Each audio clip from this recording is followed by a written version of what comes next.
Ladies and gentlemen, boys and girls, welcome back to the ESOC Autumn Championships for 2016.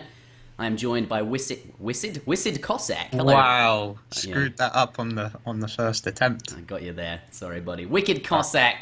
I will be casting with today. He'll be casting with me, and we will be casting. I said the word casting like 3 times there. H2O vs Naruto720. This is a best of 3 series for the round of 64. Is that correct? Yep, yeah, that's the one. And yeah, no, this is a really interesting series actually, as hopefully most of you will recall. The last winner of the ESOC tournament was, in fact, H2O. So he's beginning his campaign here against a rather unassuming, perhaps, Naruto. Yeah, This will be H2O's first game in the series. He got seeded into the round of 64 along with a bunch of other players.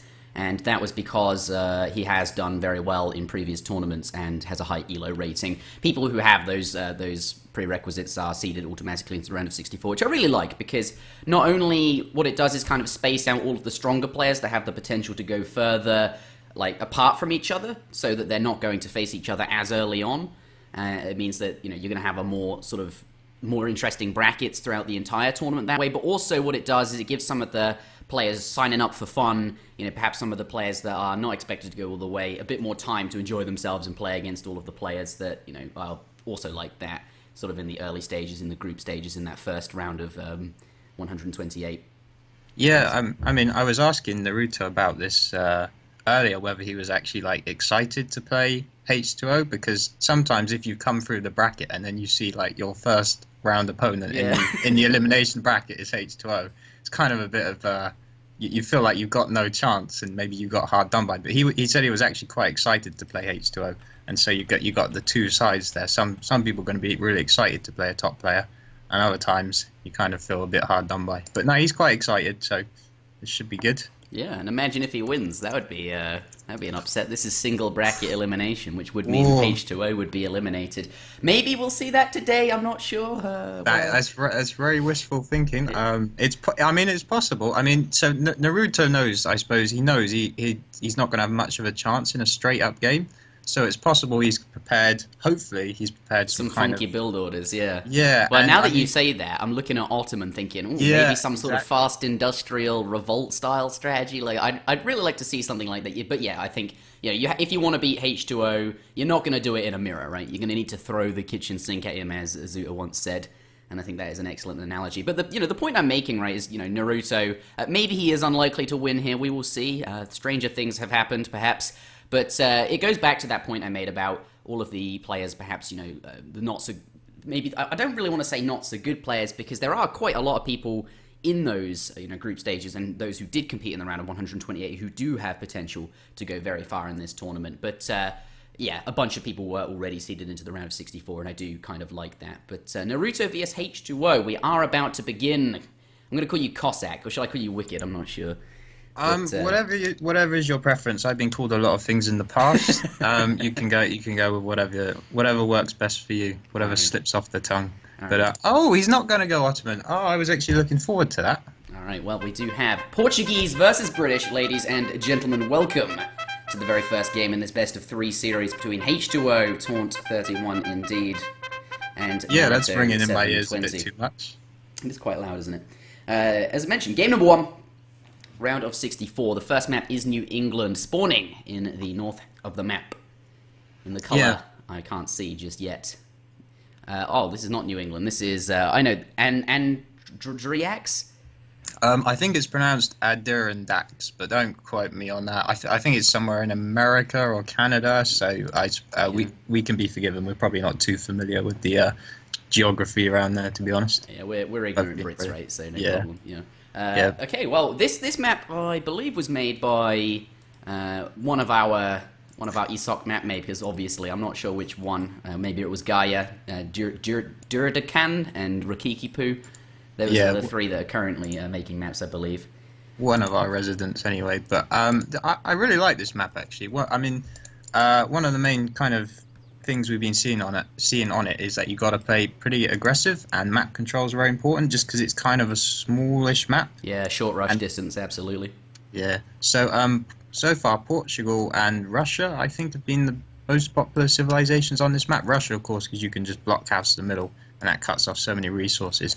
But even though Portugal isn't considered one of the most aggressive civs, just the town centre itself, takes up so much of the map, which is why I think H2O went into this just planning on playing ports, whatever. Yeah. And playing Portuguese, absolutely. Going to get that town centre, as you mentioned, going to be really nice in this sort of centre location on this fairly short rush distance map, where the players are starting towards the bottom, really, which means a lot of the top half of the map is kind of cut off, but is harder to access, perhaps. So that town centre going to provide huge amounts of map control, and absolutely could be the reason why he did pick this civ. But some excellent explorer creeping coming out of H2O early on there. We did see him, he's not done very much exploring at all, but did manage to pick up a 90 food treasure very, very well, and moving on to this 40 food treasure as well, which is going to be really nice. Going to get up nice and early with the Portuguese here. On the other hand, though, Naruto taking what I would describe as a fairly strange scouting pattern. If you push Control-Shift-F, we can see that. But here he is, the British player. What do you think he's up to? What's he looking for? Does anything spawn up there? That is a bit of an odd pattern. Yeah, you can get some nice treasures up there, but I don't see him managing to take away much from H2O in Age 1. I feel like H2O is going to take this series, even though he's only playing against someone who's a first lieutenant. He's going to take this series very seriously. He always does. Yeah, and so he's not going to let anything kind of slip by him. But I think just as Red, just taking a random scouting pattern is probably just one of the best things you can do against Ryan. If you've seen some of his streams, one of the things he complains about the most is an enemy explorer being where they shouldn't be because of a bad scouting pattern. So actually, I think taking a bad scouting pattern is probably quite a smart move. Well, against H2O, because it'll trigger him and he'll get a bit angry at it. He will, yeah. He can't understand why your explorer is in a location that it shouldn't be. So actually, I don't mind this, and he might come across some nice treasures. Yeah. At the moment, it hasn't quite worked out. Yeah, sadly, it's worked out not at all in his favour. H2O picking up another 90 food there. Look at that, almost 700 food. Oh, that's Naruto. No, H2O is well above the 800 food mark. Look at that, already like at least a third aged there. And his opponent hasn't even started aging by the looks of it. He's now researching Gangsaw by the looks of it before he's got his age up in queue. Perhaps that's because he's waiting for a final villager to pop. Yeah, there's the age up going in queue just now.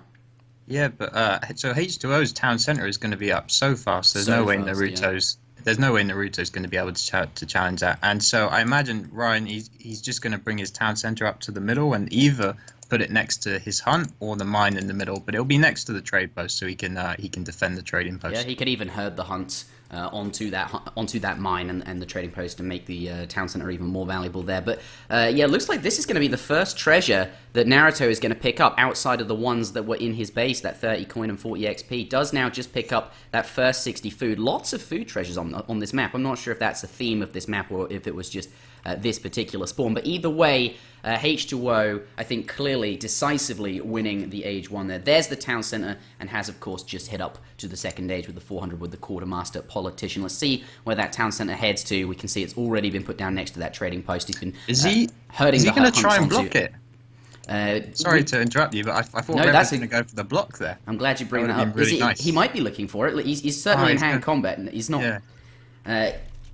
He gets a little bit of a block. He's made Ryan relocate it. I'm not necessarily certain if that was because of the Explorer. Perhaps it was because his opponent is up so late or something like that. Maybe he noticed that that Naruto was late aging, and as a result of that, or perhaps H2O was really early aging as a result of all of the food treasures he picked up. But either way, that town center has been moved more aggressively towards another hunt rate, covering more resources, more of the map. And that's going to be really strong because he's denying resources to his opponent on this small map. Yeah, absolutely. So Red really he's going to be on a bit of a timer here, as he's only really got one hunt kind of to his southeast of the base that he can really get from that now. But I just in terms of strategies, I kind of expecting to see H2O probably just do a semi-FFE. He's going to make a few musketeers just kind of to secure his trading post, maybe poke in a little bit, see what's up, but then I expect him to head on up to the third age pretty promptly after that. Yeah, and you can see exactly that happening, right? 700 coin is his first shipment, which he's using to make a couple of musks, but also grab all of the resources that he'll need to get up to that next stage, go for the fortress age. But and there's 700 wood as well for perhaps the infrastructure and the housing that he'll need in the second age. Maybe he'll lay down a second trading post. Yeah. And a stagecoach. Of course, he did see his opponent hit up to the next stage quite late in H2O. Very perceptive player is likely to notice something like that. We do see a stable coming out of him, but either way, Musketeers have been trained from the racks. Now, moving on to the Explorer. Did you notice that? He shoots the Explorer, and then during the reload animation, moves them closer towards the Explorer there. And all of this HP really counts. If he can take that Explorer out, it means like there's going to be no random damage that's going on to the Explorer rather than these musks where they absolutely need to be doing damage. You know, he's taken out that unit early on, and that absolutely does count. So, exactly, yeah. The Explorer is one of probably the most underrated unit in Age 2 combat, at least in the first 5 minutes or so. Big sponge, isn't he? If not just for the sponge, but also the fact that you can snare units, which is especially important in Musketeer battles. If you're down in Musketeers and you get snared, you're probably going to lose another 5 or 6, and it's so bad. So, the British player, let's take a look what he's up to here. 700 and 600 wood have been shipped. And as a result of that, going to be building lots of manors. I do quite like this because, you know, all of the manors going down. Yes, the 5 villagers might be more efficient, but this does give him a lot of build XP, which is going to aid his shipment progression. We do see some musketeers a little bit out of position, perhaps. 5 longbows coming in. It's not too bad, but I don't think he's going to be able to escape there. He sees the longbowman and then decides to retreat, but taking one last pot shot on the way out there. Looks like he's going to group up with these 5 musks that have just been trained and then continue fighting. But getting a little bit caught around the trading post. I can hear him shouting at that already. Well, I can't. Yeah, he definitely is. But I think that was, even still, that was cost effective for him. I think he took out 3 or 4 musketeers, maybe, and only lost 1 there.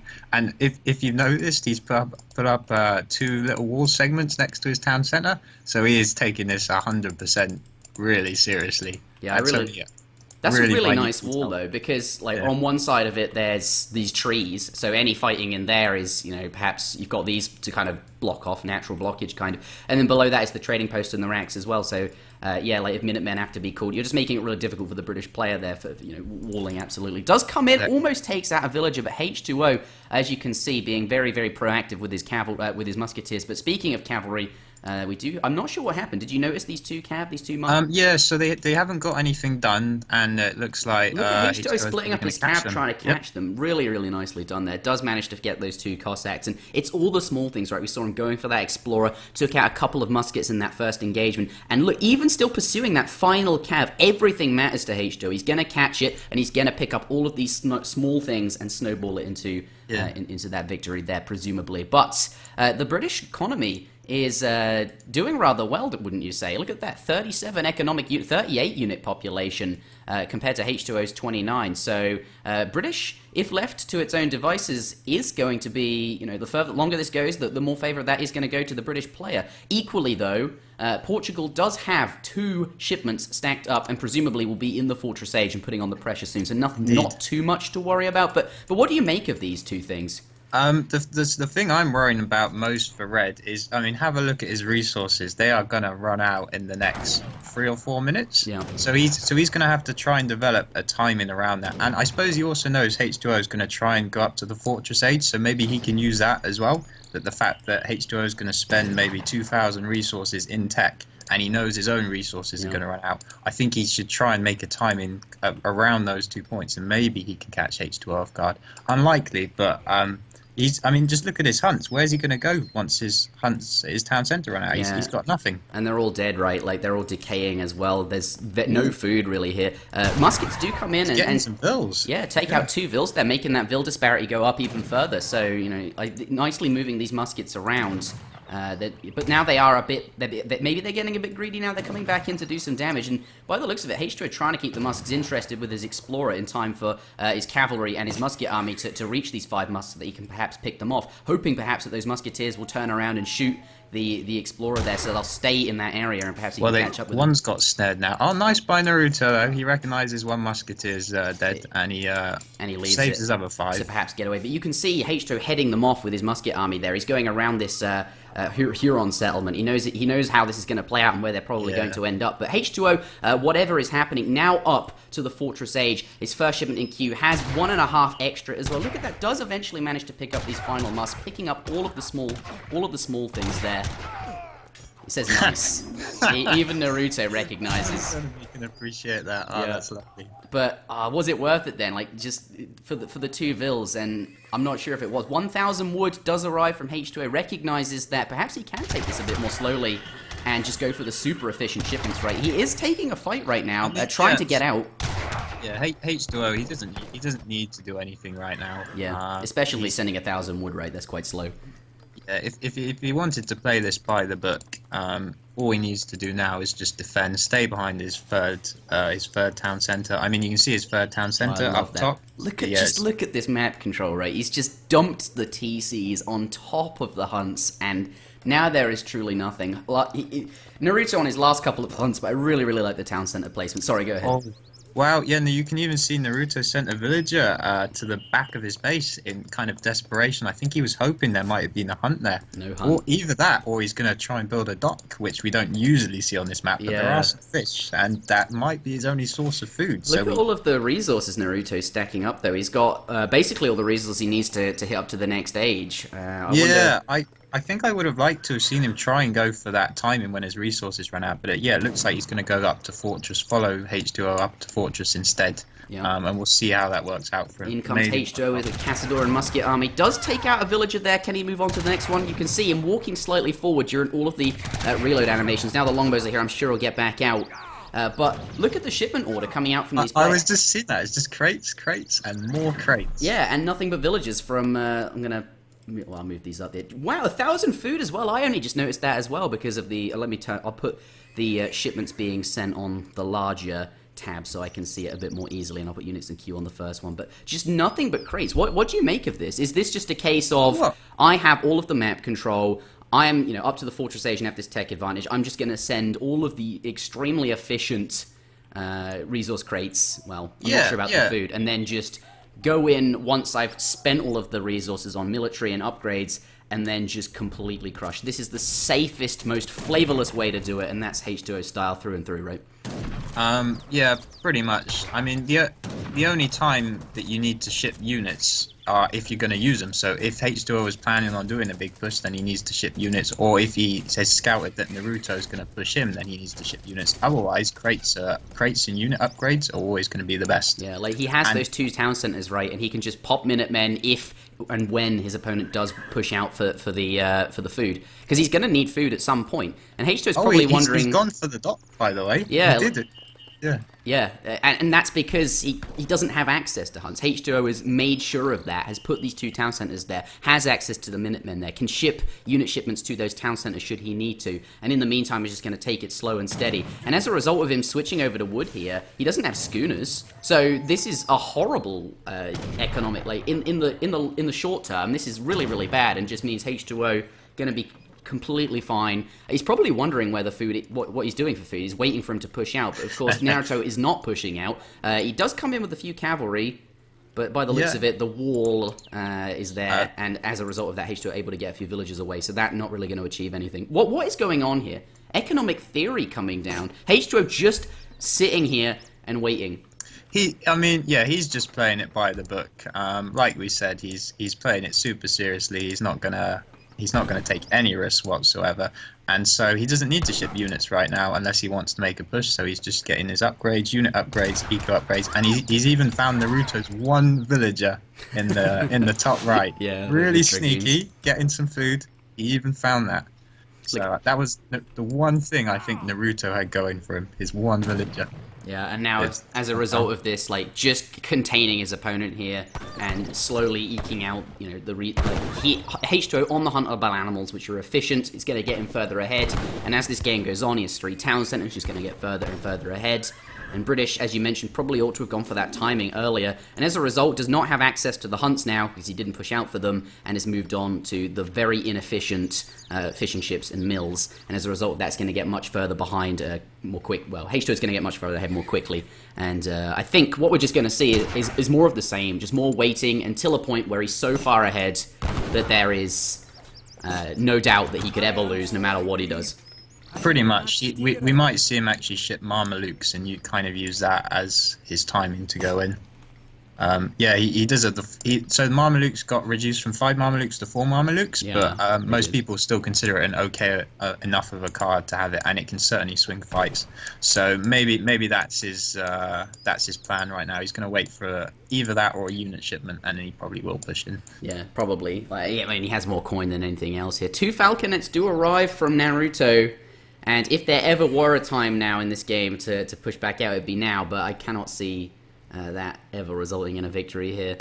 Here we go, though. Yeah, we do. Here we go. Cavalry coming in. They're going to engage on the longbowmen exactly where he wants them to be, getting the Cazadors out of range of the 2 Falconets, which of course are really good against those. They don't have very many hit points. The cavalry are being attacked by the Dragoons, and they're going to melt away pretty quickly as well. The Falconets adequately dealt with by the veteran Hussars, and now the more unit principle just kicks in. Minutemen are called, but a little too late. Dragoons getting out. There's a lot of longbows still left, though, and their longbow are really good in a defensive position with that range. They've got the card on them, the human upgrade, so they can certainly trade with these Cazadors. Yeah, they can, and I think that's why he got the Dragoons out. He didn't want to take double damage from that. But here, now that all of H2O's cavalry is gone, he can't fight those longbowmen, and he is now going to have to get out there. But if Mamelukes is his next shipment, which he does have 1,000 gold for, doesn't have the shipment available just yet.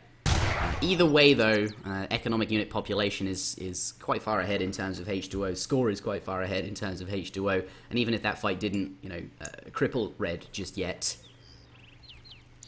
Yeah, I as Naruto, I'd be feeling a bit helpless by now. I'm not entirely sure what he can do from here, really.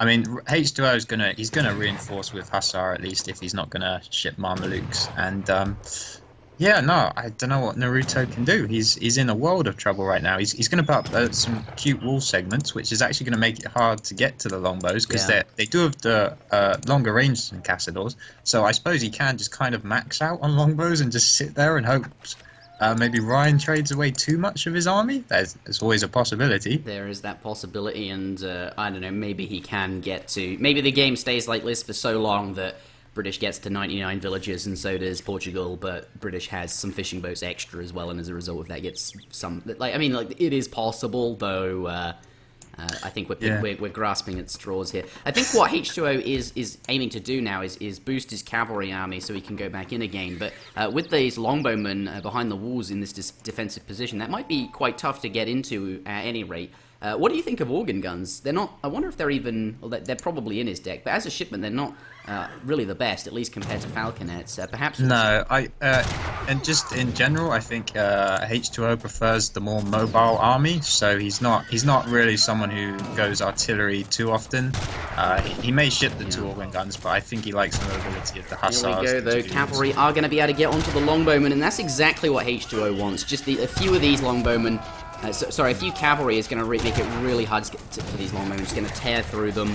The Dragoons now coming off that house and being tasked onto the longbowmen as well. And I think we'll see the GG any moment now.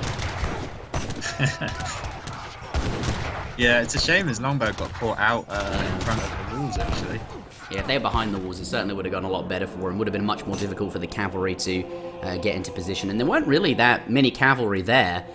So sadly not being able to use those walls, but a decisive victory coming in from H2O with a very safe, very effective style after what we saw a really, really nice Age 1, got up nice and quickly with all those food crates and dumped that town centre down on top of the hunts and progressed onwards to pick up some really nice small things, etching out bits of score here and there and rolling that into a win, as you can see, not letting that British player ever get up to a point where he can really walk out and take the hunts, and as a result of that can safely win the game by sitting back and yeah, and I mean that's what we are expecting here, kind of a decisive win for H2O in the first game. I mean anything less from the previous champion would have raised some questions, but no, he played that by the book. I mean that was just perfectly executed, really, and yeah, he goes up 1-0 in this series. It's a best of 3, so Naruto, he's still got a chance to come back. Yeah, but game number 1 does go to H2O. Me and WickedCossack will be right back. We're going to take a short break. I'm going to grab a glass of water. We'll see you in just a moment. Ladies and gentlemen, welcome back to game number 2 in this best of 3 series between H2O and Naruto for the round of 64. This is the Autumn Championships for 2016, brought to you by ESO-community.net. H2O picking up the first game, and is now going to be picking India by the looks of it. Naruto still on British, by the looks of it. He went away AFK just for a moment, but he'll be back, and I wonder what civ he will pick. What do you think? What do you think we're going to see? Well, so H2O, he's picked India, which is a civilization very dear to my heart. As you can see, I've already got India picked, my favorite civilization. Yeah. But it's because of the map, right? So Cascade Range, it doesn't have any trading posts. So he's gone for the mirror. Wow, he's got some balls on him. Yeah, mirroring H2O in anything is going to be a bad time, perhaps. H2O possibly one of the strongest players currently, and very, very strong mechanically, so is always looking to mirror you. That's what he wants to do, because he knows he is, perhaps going to be stronger and going to be able to do everything you can do, but better. But actually, switching now to Russia, perhaps he misclicked. Those two civs have a very similar colored flag. India versus Russia on Cascade Range by the looks of it.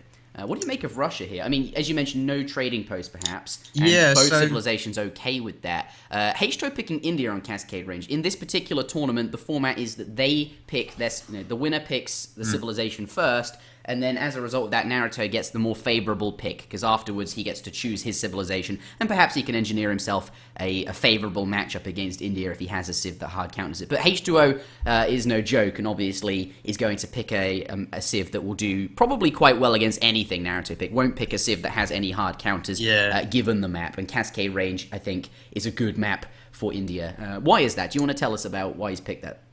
Well, I am curious why he's picked it, because he himself has kind of said that maybe India's not as strong as it used to be. He's certainly downplayed India's strengths in the recent months or so. But I mean, Cascade Range, it doesn't have many hunts. The mines that it does have, they're only 1,500 coin. And India, their main resource is wood, so they're not too worried about. Well, I mean, they will be worried about mines and hunts, but less so than certain other civilizations. So they can get by on less resources. And also the big Agra fort, you just slam that down in the middle. And because it's a narrow map, you'll notice when we load in, it's got 2 little lakes on the side. That makes it there's 3 choke points in the middle, and the Agra Fort can take down one of those choke points really easily. So there's a few little features which help out India here. But I kind of thought maybe he'd go Japan instead, but India it is. What is our final map?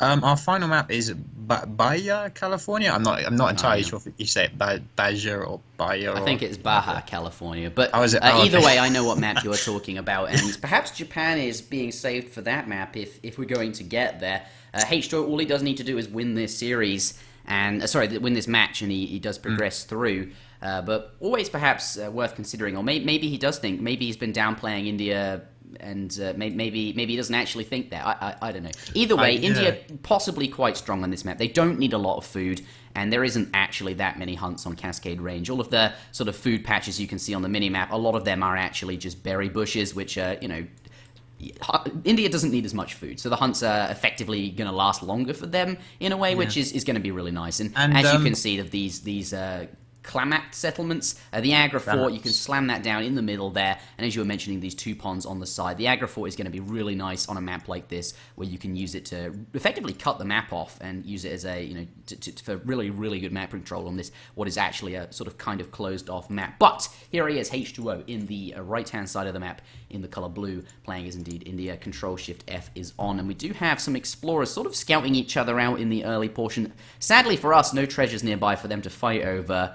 But by the looks of it, he's going to come across 40 wood. H2 are going to be really pleased with that wood. Really, really especially good for India. But Naruto not finding really anything useful at the moment. Just picked up 10 coin and another 10 coin that were in his base. And really, there's not anything nearby for him to get. There really isn't any treasures at all nearby. Well, that's also actually one of the other reasons why civs like India and Japan are picked regularly on this map, is because you start off with 2 explorers, and on this map there are only tier 1 treasures. So you've got your coin treasures, you've got your wood treasures, and there's the 50 food treasure as well. So just having those 2 explorers gives you a pretty good age 1 compared to just a single Russian explorer. I see. Yeah, it gives you the ability to move around the map and pick up all of these relatively small treasures that are guarded by very, very, not particularly strong guardians. So I can see why two explorers would be really good there. So there is that. India, good choice for that reason. What do you think Russia can do against India here? Well, I mean, Russia actually has pretty similar strengths to India in that he can also take map control with the blockhouse. So what would actually be really interesting is if we see kind of the Agra fort and the blockhouse go up next to each other, and then this could turn into a really aggressive game with both players being forced to kind of ship all their unit shipments and see who can take down the other player's blockhouse. But we'll see how they choose to play it. We will, absolutely. But not much going on at the moment. Both players kind of nearby, but there's not going to be a treasure contention there. Just going about, doing their own thing, picking up the small treasures, and ultimately collecting the food they need to age up. And, Yeah. And just one other tiny nuance to mention as well as why India is kind of popular on this map is the market upgrades for the Asian civilizations. The market upgrade that gets you the imperial bureaucracy, and the one that you get the upgrade for all, that also upgrades berries, which European civilizations don't have. So that's just another minor thing. But anyway, we see H2O's villager going forward, so it kind of indicates he's going to get his aggro up right in the middle. Yeah, but by the looks of it, though, Russia is going to get the age up in queue sooner. Does now have age 1 in queue by the looks of it. As you can see, both players sending distributivism. One of the rare times you'll actually see both players doing that. Of course, neither of these civilizations have the villager shipment, but there is that. Yeah. So let's see where that Agra fort goes. Where is it going? That's the good question. Really defensive. Yeah, that's. And maybe that is a response to, there being a lot of food near in this location. You've got 2 hunts either side of the Agra fort, which you can herd onto it. The berries just behind it, and the town center as well. So, because the town center and the Agra fort are so close, that's going to give quite a nice defense against Russia. Perhaps in H2O's mind, the only thing that could catch him off guard here is something incredibly aggressive. Some crazy early age up. And some, 13 Strelot, 5 Cossack, 4 Cossack kind of aggro bullshit agenda, and that, because really, what else are you going to do? You really got to throw H2O off guard. So he's going to play very, very safe here, and even though perhaps that aggro fort can get more value further out, he's going to put it very defensively for the reasons I just mentioned. 2 villagers coming forward. I really want to point that out. He brings 2 villagers from the wood that are close to the blockhouse. Over to finish off the Agra fort, and the villager that was on the Agra fort a bit further up to build that market there, which is going to provide some line of sight and also going to perhaps sponge up some damage. If his opponent wants to see something, that's there. Yeah, usually we get berry bushes spawning in the middle as well, but perhaps H2O also, he kind of saw that and thought there's actually no resources in the middle. All this blockhouse is protecting is maybe some trees. So he kind of thought, well, there's not actually much to be gained by putting it there. But I kind of agree with your assessment that he's decided that he's figured out the main way he could lose is kind of Russia just going all in. So why not play defensive?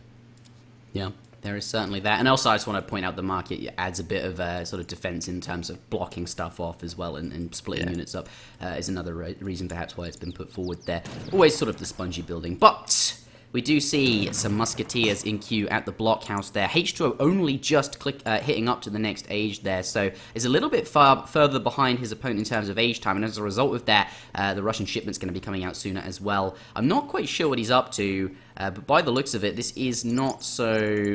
We'll have to see what his first shipment is as to what he has in mind. Well, I expect we're going to see 5 Cossacks from Red, and H2O is probably going to ship the 600 wood. Oh, 13 Strelets. 13 Strelets. That is, yeah. I do like the 5 Cossacks as well in terms of resource efficiency. That's 750 resource in a shipment. It's absolutely incredible. And 13 Strelets, they're taking up 10 wood each because of the housing that they, they're 13 population and you need like 130 wood. So perhaps not as efficient as the 5 Cossacks, but they do have range and they are good against these 2 Sepoy, right? Taking lots of damage from that Agra fort, which Well, does have the area Agra, damage. it's usually, it looks scarier and sounds scarier than it is. Actually is. Yeah, I think Red he kind of needs to just jam his Strelets in there and kind of just treat them as expendable units and just, see what damage he can get done, see if he can pick off villagers. But and as a result, if you're gonna walk in, you want to commit to it, right? Because if you keep walking in and out, shake it all about, every time you walk in and out, the Agra Fort is gonna do some splash damage. So is the town center. If you're gonna walk in, you want to commit to that and see what you can do. And as you can see here, walking in and doesn't really scare very many villagers away, and they're able to get back to work very, very quickly. And plenty of hunts behind his base, and obviously there's those two which are not very far away. Well, actually, one of the hunts is strayed quite far from the Agra Fort.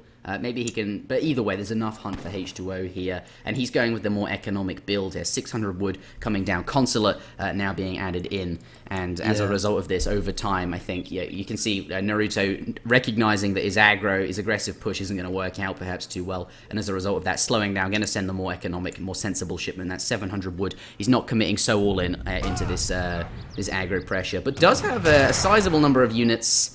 But I guess they are Russian units, and that is one of the things Russia is able to do. Starting to siege the town center. What do you make of this, Wicked Cossack? Well, I think he could have got more damage done early on, actually. If he'd studied, maybe if he'd seen a few India games from H2O, he'd know that H2O always there comes some centuries, and taking a lot of damage. He's now snared by the elephants, and obviously got Gurkhas and muskets in there as well. And he's going to get a villager. He is going to get a villager, but he's lost a lot of these. Nice stomp there. They're going to be blocked for a moment. Look at that, just melting away. And I think Russia not in a good spot. Some Strelage joining the fight, but held, I think, unnecessarily losing some units, sieging that town center. And as you mentioned, as you were pointing out, perhaps didn't get as much damage done as he needed to. Another stomp there. Yeah, those stomps are only supposed to hit on a 10% chance, but I think he's gotten a bit lucky with those crucial stomps. Rolling the dice. Yeah, but that was held very nicely. I think maybe he only lost one villager there, which I mean that's fine really. Because India will now be way ahead in. Yeah, one villager for that entire army. I think he's completely fine with that. And now, as we can see, has sent the export shipment and is with the Ottoman consulate, so he's able to send 4 villagers as well and get his economy nice and going. And I think what we'll see is just a repeat of what happened last game. Now he's able to get economically further. Well. Possibly, what do you think will happen? This time it's slightly different because Naruto arguably has more map control. So H2O, he's going to have to kind of create or develop some sort of mid-game timing. He doesn't need to go anytime soon. He's still got quite a few mines. He can even use the berry bushes. But Naruto, I mean, he's even starting to build a wall as well. So H2O, he can't just sit here like he did last game for the entire time. He's gonna have to make a play at some point. It doesn't have to be soon, but he's gonna have to be on his mind. He's gonna have to start thinking about it, especially if he starts scouting these walls as well. We got another one going up on the right hand side of the map. So Naruto's really trying to secure his own resources. Yeah, he's trying to lock them down, but it does make me nervous because this is wood spent on a wall. He's playing defensively, but really. The player that's going to benefit the most from that kind of play is H2O. He's got that foreign logging coming down as well. If you take a look at the upgrades, he's researched Imperial, Bureaucracy, and all of the other the techs as well, Hunting Eagles, of course, and then Professional Hunters. He's also got his 4 settlers out, and the economic unit population is really favouring the Indian player here. Now got the next age in queue, by the looks of it. If any time... This is right. Russia needs to put on some pressure now if he really wants to do some lasting damage, right? This is where H2O has invested 2,200 resources into, well, that aren't doing anything just yet. He's aging up. But Naruto, he doesn't know. He doesn't know that he's aging. I think he should have been maybe a bit more aggressive with his Cossacks. As long as they don't get caught, he can try and poke in, and you can, even if you don't kill any villagers with the Cossacks, you get a sense of what's going on. And he probably would have seen that H2O's army hasn't grown in the last 2 or 3 minutes. He maybe even would have seen the wonder.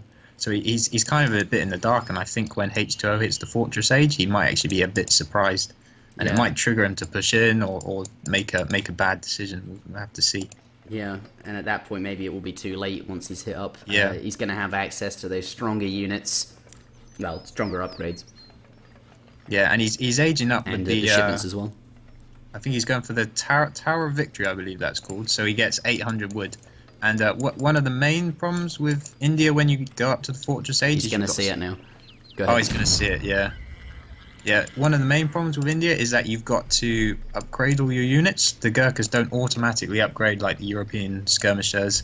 Your Zambruks, because you get them in age early, you have to upgrade them as well. And they just cost so much wood. So that's one of the reasons why he's gone for the Tower of Victory here. He gets 800 wood.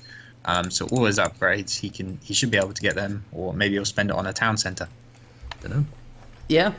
That's, well, certainly right now, we just 3 houses coming down. Population is currently... So what does this suggest? If he's building houses, that means he has the agenda of building a whole bunch of units then, and then pushing out, which might be what he needs to do to secure some extra resources. I mean, he does have some hunt still down here. Naruto's going to follow him up, by the way. I just noticed he shipped 700 coin. Naruto's he's gonna go for age 3, which actually I kind of like this. Yeah.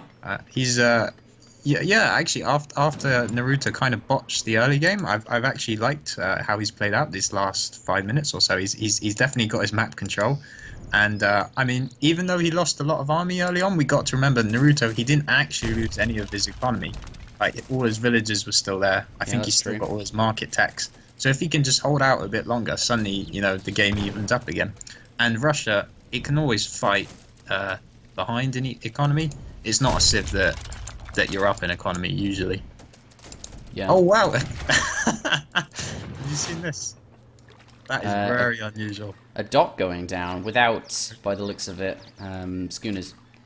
That is, yeah. Well, you wouldn't schooner on this map because of the number of fish. Yeah, there's not enough. Well, that's why it's unusual, like docking it even at all. Like these being 100 wood each, and the dock costing that initial 200 wood, they take an enormous amount of time to actually pay off. It's surprisingly long how long a fishing boat takes to work out. But over the course of the game, yeah, that is gonna benefit him. I wonder how many is optimal to build though, given that there aren't actually that many fish, and then once all the fish on one side do run out, you can't transfer them over to the other side.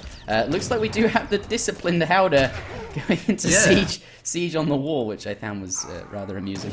The Howder are going to be really annoying actually, because compared to normal Dragoons, the Howder have got 2 more range. Yeah. And Russia, their Strelets, they're not like normal skirmishers. They actually have a really short range. So the Howder actually outrange the Strelet. Yeah, and look at this, right? Like, he's managed to take down the whole wall, because if you just have a single unit targeting any segment of the wall all along it, if you have one unit on each different bit of wall, all of the damage spreads across the whole wall, and you can take down the whole wall, which is exactly what he's done there. And, yeah, as you were mentioning, how they're going to be particularly irritating for Strele because of the lack of range. But what is happening right now, he's pushing out with these with large amounts of Howder. Cossacks coming in, they're not going to be too effective against them. It doesn't look, it looks fairly even, but it's not even because Howder are so many population. Yeah, I mean, he's probably going to lose his small C-point Gurkha mass, but these Howder are quite that's yeah. Strele do pop out though, and that might be enough to trigger H2O to get back out of here. By the looks of it, is targeting down Strele, so that... These Howler are just so strong though, yeah, it looks like he hasn't got much, but each of these Howler are probably worth, 10, 15 Strelets by themselves. Yeah. 867 hit points, 72 ranged attack. Compare that to one of these muskets that has 120 HP, like, there's like 8 muskets worth of HP there.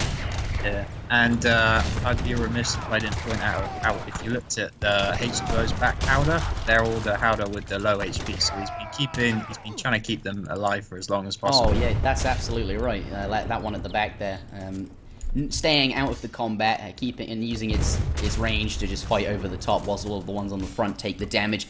Has managed now to take out both of the blockhouses, and is going to move on to this stable as well, using the siege elephants. And is just really piling on the pressure. We do see veteran Strele coming out, which is exactly what he needs to make. But as a result of the range and the speed these things have, could still be. He needs 100 Strelets, man. He needs 150 Strelets. No, I mean he's down quite a lot in score. I suppose Russia is one of the civilizations that can be down in score quite a bit, but I mean, well, 100 score is even if you can be down in score a little bit, I think that's a bit too much. And obviously, Russia does often go down in score a bit because of their always having things in queue because they train in batches of 5. What's going on? I think he's having a bit Really? of fun now. Where did he get those from? Did he I train think them at he get them from the Ottoman consulate? the British consulate, actually. Oh, the British one. Yeah. What do they? I mean, like it's actually quite effective because of the way healing works in Age of Empires 3. All units heal at the same rate, I believe. So units with more HP get effectively healed for more HP, because if everything heals at the same rate, like the rate of healing here on a high HP unit like a Howder is really, really efficient. So maybe it's actually worthwhile when you're going for mass Howder build. I think that actually, maybe this is a build that he's been saving up. Maybe it's something he wanted to do. Yeah, I think it is. I think him and Ace have been discussing this actually recently, and I think Ace said it's only worth it if you can heal up mechanics. Yeah. But also good for high HP units. And look, another Howler going back, 43 HP. Yeah, he's going off to the two surgeons in the back. Yeah. Like, this is like, oh, this is wonderful. I mean, he should go the full hog and just build one of the medicine tents. I forget what they're called. Yeah. Medicine tent. Oh, yeah, it's not so called medicine tent, but yeah, because is it? I don't know, a field hospital, I think it's called, but it's really wonderful to see, because the Strelae, obviously, they can't catch up with the Howder. The Howder have more speed, so when they get low on health, providing you're very careful, you can just get them out of range, you can just run them away, and there's no way there's no way Russia will ever catch them, and then you just go to safety and heal up. So whilst we're seeing the Surgeon is an unusual unit to see in any game of Age of Empires 3, in this particular match, I think it is definitely optimal. Yeah, I mean, there's not much you can do when you get to this amount of Howlers, because the Strellet, which is supposed to be the counter unit, as you said, it's slower, it's got less range.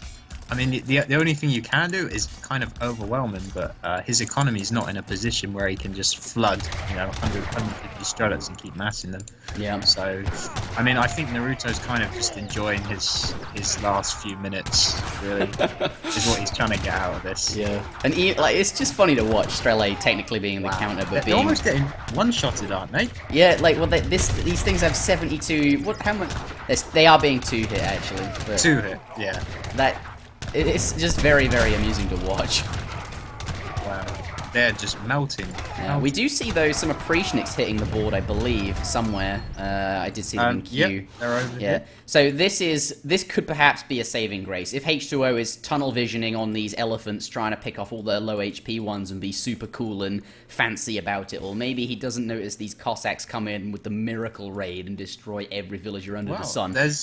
He's got a good. That is a nice raid. Base. Yeah. I wonder if H2O will notice. I'm kind of hoping he doesn't, because then because he's paying. Yeah, but I think like the problem is, even if he doesn't notice, even if he does kill every single villager here, I think he has enough Howder, and if he continues this, just healing them up all the time, he'll be absolutely fine. By the looks of it, villagers coming forward. Villager pull on the Howder.